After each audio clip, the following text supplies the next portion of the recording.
Hey, happy Monday, everyone. Hope you had a wonderful weekend. And obviously, to no one's surprise, Donald Trump's Justice Department is breaking the law.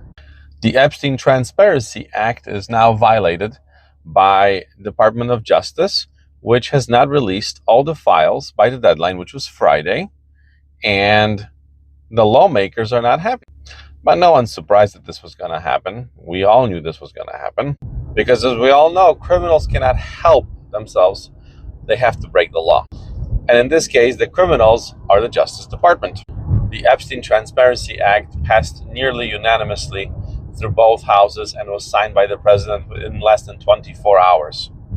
The very same administration that made this into law is now violating it. There's already great pushback from the lawmakers, both on the Democratic and the Republican side.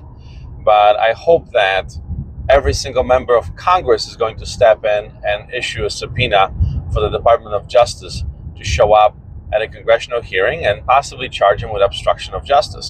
There's a specific law that is given to Congress to bring people on subpoenas and charge them with crimes. And it hasn't been used since the 1930s, I believe. I forgot the name of the law right now, but they can definitely do that. I sure hope that Pam Bondi ends up in front of Congress, and I hope she gets arrested and charged with violating the Constitution.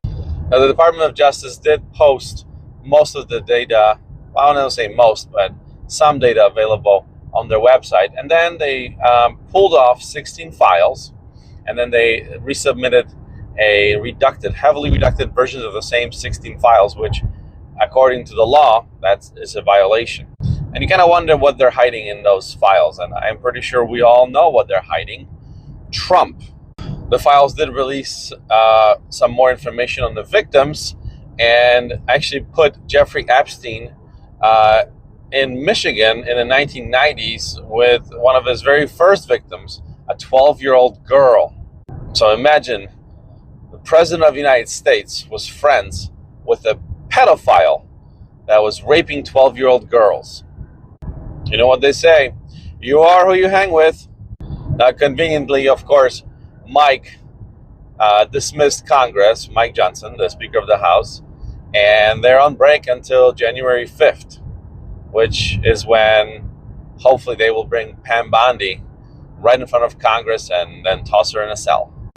These stupid games played by this administration are exhausting. All right, you guys have a good day. I gotta go to work. Bye.